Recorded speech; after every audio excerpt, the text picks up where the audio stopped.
मित्रांनो, फेब्रुवारी 1681 सालचा हा प्रसंग आहे.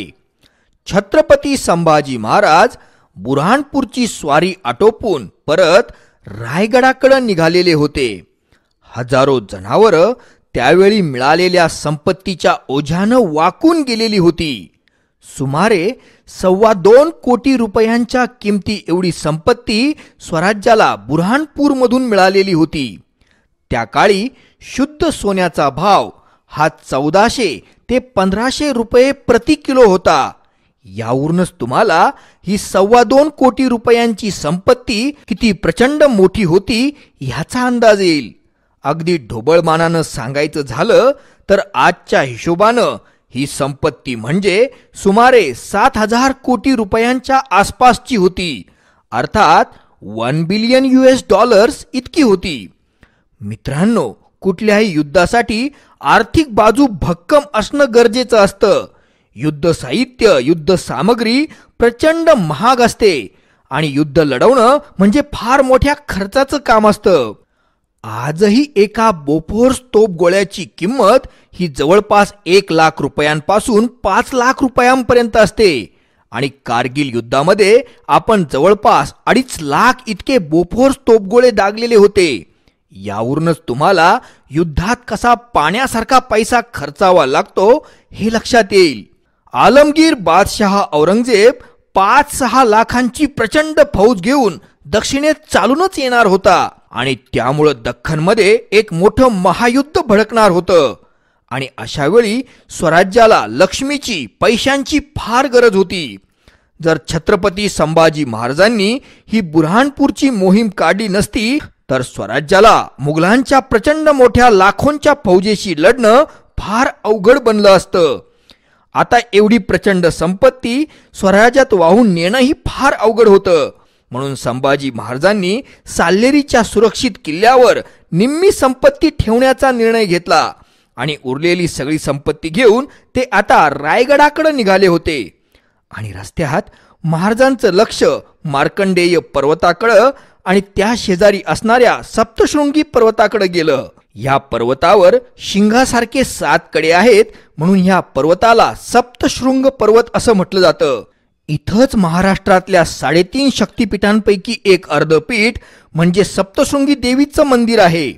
आई भवानीचंच हे एक रूप. सप्तशृंगी पर्वताकडे पाहिलं आणि छत्रपती संभाजी महाराजांचं मन अतीव श्रद्धेनं भरून आलं. आई सप्तशृंगीला पाहून, तिला ओलांडून तिचं दर्शन घेतल्याशिवाय पुढे जाणं शंभूराजांच्या मनाला काही पटलं नाही. आज भवानीच्याच आशीर्वादामुळं बुऱ्हाणपूरला एवढी मोठी लक्ष्मी स्वराज्याला मिळाली होती. पुढच्या महाभयंकर महायुद्धासाठीही आईचा आशीर्वाद गरजेचाच होता. मग शंभूराजांनी आपल्या छातीवरच्या कवडी माळेवरती हात ठेवला, मुखातून जगदंब जगदंब असा उद्घोष केला आणि माता सप्तशृंगीच्या दर्शनाला सप्तशृंग पर्वतावर जाण्याचा निर्णय घेतला. आणि मोजक्या केवळ 1,500-2 हजार स्वारांसोबत दुसऱ्या दिवशी भल्या पहाटेच सप्तशृंगी मातेचं दर्शन घेण्याचं त्यांनी ठरवलं होतं. त्यासाठी आदल्या दिवशीच ते सप्तशृंगी पर्वतावर मुक्कामाला जाणार होते.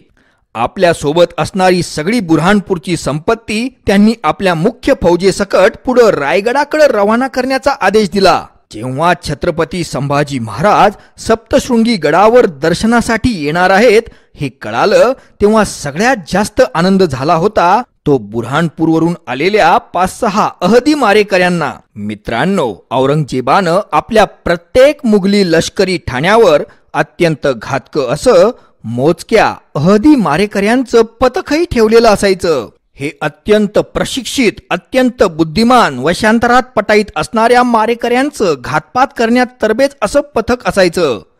आजच्या भाषेत सांगायचं झालं तर त्या काळचे अहदी मारेकरी म्हणजे elite of the elite, cream of the cream, highly trend commandos होते.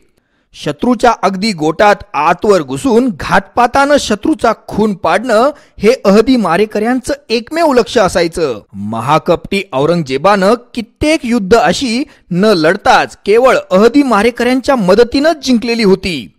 यापूर्वीही विजापूर दरबारानं आदिलशहानं काही अहदी मारेकऱ्यांना शिवरायांना राजगडावर मारायला पाठवलेलं होतं. पण नंतर त्या मारेकऱ्यांचा कट उधळला गेल्यामुळं त्या मारेकऱ्यांपैकी 1-2 जणांनी राजगडावरून कड्यावरून उड्या टाकून आत्महत्या केली होती, तर उरलेले काही जण जावळीच्या मोऱ्यांच्या आश्रयाला पळालेले होते. जेव्हा छत्रपती संभाजी महाराजांनी बुऱ्हाणपूर सोडलं होतं तेव्हा बुऱ्हाणपूरचा नायब सुभेदार काकर खान अफगाणी पठाण आणि झमान खानानं काही जिगरबाज अहदी मारेकऱ्यांना शंभूराजेंच्या हत्येबद्दल लाखो रुपयांची सुपारी दिली होती आणि ती सुपारी घेतल्यानंतर शंभूराजांचा रस्त्यातच घातपातानं मृत्यू घडून आणण्यासाठी हे अहदी मारेकरी वेषांतर करून रात्रंदिवस घोड्यांवर मराठी फौजेचा पाठलाग करत होते. ते शंभूराजांच्या मागावर आले होते. जेव्हा या अहदी मारेकऱ्यांना खबर लागली की उद्या पहाटेच महाराज सप्तशृंगी गडावर देवीच्या दर्शनाला मंदिरात जाणार आहेत, तेव्हा त्यांनी रात्री मध्यरात्रीच वर जाऊन मंदिराजवळ गर्द झाडी झुडपाच्या वाटेवर बसून दबा धरला होता. तर काही अहदी मारेकऱ्यांनी साधूसारखा फकीरांसारखा वेश धारण केला होता. त्यावेळी सप्तशृंगी गडाचं ठाणं आणि समोरच असणाऱ्या मार्कंडेय पर्वतावरचं ठाणं ही दोन्हीही ठाणी स्वराज्यातच होती. आसपासचा बराच प्रदेशही स्वराज्याचाच भाग होता. त्यामुळं तिथं जाणं संभाजीराजांसाठी तसं सुरक्षित होतं. आदल्या दिवशी रात्रीच संभाजी महाराज गडावर चढून तिथल्या स्वराज्याच्या ठाण्यावर मुक्कामाला गेले होते. सप्तशृंगी गडावर असणाऱ्या स्वराज्याच्या ठाणेदारानं आणि मार्कंडेय पर्वतावर असणाऱ्या स्वराज्याच्या ठाणेदारानं महाराजांच्या राहण्याची उत्तम सोय केलेली होती. दुसऱ्या दिवशी भल्या पहाटेच शंभूराजे उठले. त्यांनी अगोदर सप्तशृंग पर्वतावरच्या पवित्र शिवतलावात स्नान केलं आणि ते सप्तशृंगी मातेच्या दर्शनाला जाण्यासाठी तयार झाले. छत्रपती संभाजी महाराज सप्तशृंग गडावर येण्याची खबर अगोदरच पोहोचलेली होती. त्यामुळं मंदिराचे पुजारी मोठ्या आतुरतेनं महाराजांची वाट पाहत होते. आसपासच्या गावातले आदिवासी लोकही मोठ्या संख्येनं अगदी उत्सुकतेनं नटून थटून राजांना पाहण्यासाठी तिथं गडावर मोठ्या संख्येनं जमा झाले होते. छत्रपती संभाजी महाराजांच्या रुबाबदार सुंदर रूपाबद्दल अनेक कहाण्या त्यावेळी सर्वत्र पसरलेल्या होत्या. म्हणून आपल्या ह्या राजाबद्दल सगळ्यांनाच मोठं कुतूहल होतं. नदीवर आंघोळ करणाऱ्या तेजस्वी संभाजी महाराजांना पाहून अनेक स्त्रिया त्यांचं ते स्वर्गीय सौंदर्य सहन न होऊन बेशुद्ध होऊन पडतात अशा शंभूराजांबद्दलच्या कथा सगळीकडे पसरलेल्या होत्या. त्यामुळंच संभाजीराजांबद्दल प्रचंड आकर्षण सगळ्या महाराष्ट्रात अगोदरच होतं. दानशूरपणासाठी प्रसिद्ध असणाऱ्या शंभूराजांकडून आपल्याला चांगलं दान मिळेल ह्या आशेनं अनेक फकीर, साधू आणि गरीब लोक तिथं जमा झाले होते. आणि ह्या सगळ्यांमध्येच ते घात लावून बसलेले अहदी मारेकरीही होते. इथं वर सप्तशृंग गडावर त्या दिवशी सगळं वणीगाव आणि आसपासच्या खेडेपाड्यातली सगळी लोक झाडून जमा झालेली होती. महाराज स्नान करून तयार झाले आणि दर्शनाकरता तो कढा चढू लागले.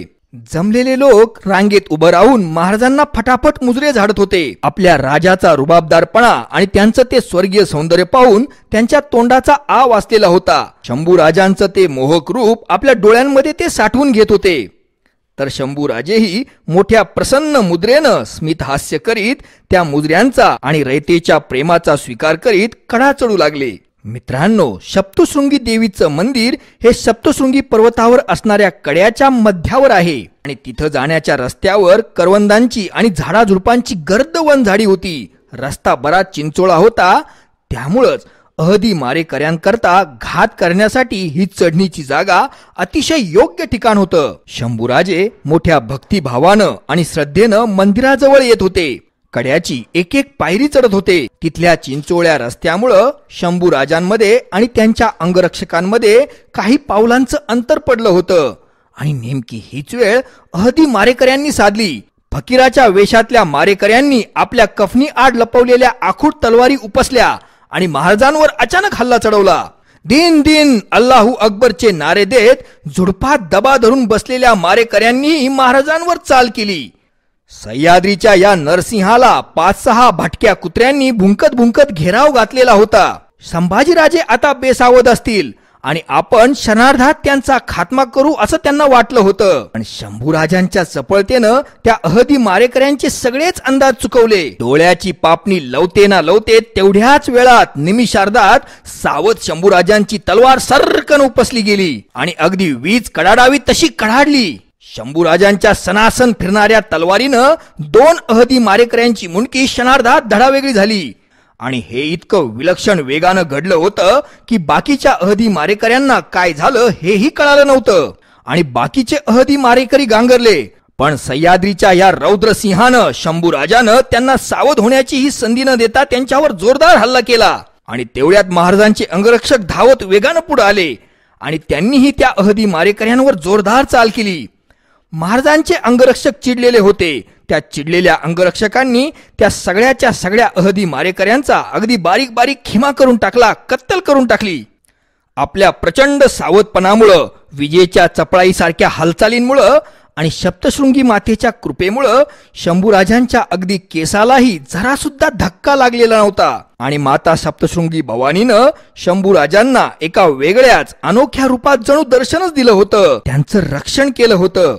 आणि त्याच वेळी समोरच्या मार्कंडेय पर्वतावर कोवळ्या सूर्याचं लाल शेंद्री पूर्णबिंब दिसू लागलेलं होतं. जणू ध्यानस्थ मार्कंडेय ऋषी शंभूराजांना आशीर्वाद देत होते. सूर्याची कोवळी किरण माता सप्तशृंगी देवींच्या 1.5 पुरुष उंचीच्या मूर्तीवर पडलेली होती. 18 हातांची नखशिखांत नटलेली ती मातेची मूर्ती तेजानं झळाळत होती आणि हिरव्या पानाचा विडा आपल्या मुखात धरलेली सप्तशृंगी माता अगदी प्रसन्न चेहऱ्यानं शंभूराजांकडे पाहत स्मित करत उभी होती. त्यांना ती शुभाशीर्वाद देत होती. मित्रांनो, अशाच सुंदर सुंदर कहाण्या आणि किस्से ऐकण्यासाठी आपण माझ्या YouTube चॅनलला भेट द्या. आपल्या प्रोत्साहनाची मला गरज आहे. मला प्रोत्साहन देण्यासाठी आपण माझ्या YouTube चॅनलला सबस्क्राईब करा. माझ्या व्हिडिओला लाईक करा, कॉमेंट करा आणि शेअर सुद्धा करा. आपले खूप खूप धन्यवाद.